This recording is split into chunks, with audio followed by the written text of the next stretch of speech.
Okay, so welcome to minute 44. Let's get this going. As you can see, the Americans, the pioneers turn and run away, and American mortars start to land right on top of their own heads. Some over here as well, but that does not look like us.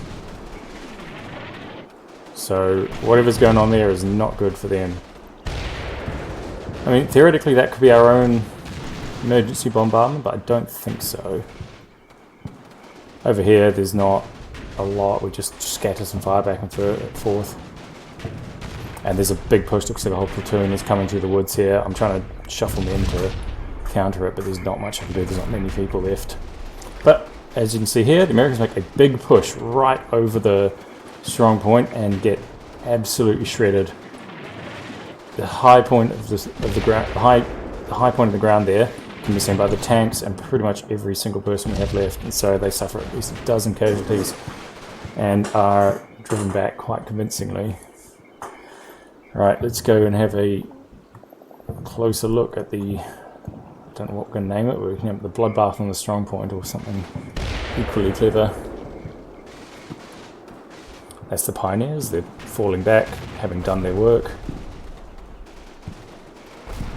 Tanks take a shot. That, I think, is a mortar.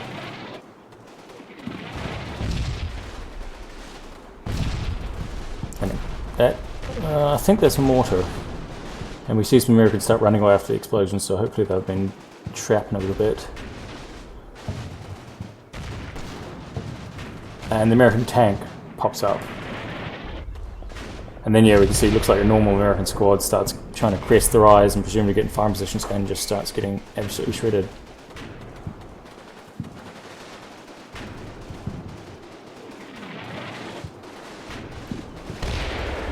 That's 6, 7, 8, 9 casualties, 10 casualties plus whatever else we couldn't see. And there was high explosive going off right in the middle of them, so probably more than that. So whatever that belonged to has been quite blunted, and I would guess that they are not going to be very keen to try and make a move across the strong point any time in the future. Over on the seaside, it's more of the same. Mortars come in, so I think they're 105s actually, and they start to really lay down some fire with machine guns on the houses that we're occupying. I basically told these guys on this side to go to ground because they can't effectively return fire, and they're going to spring up and ambush some Americans when they come around this corner. You see men creeping up here. They've established a base of fire across here.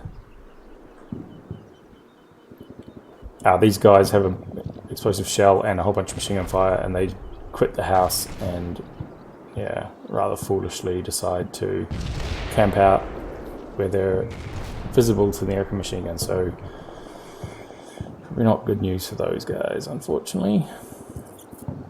Other than that, yeah, ineffective fire back and forth. Americans still continue dropping shells to very little effect, except scaring the shit out of some of the guys. Right, on to the next minute.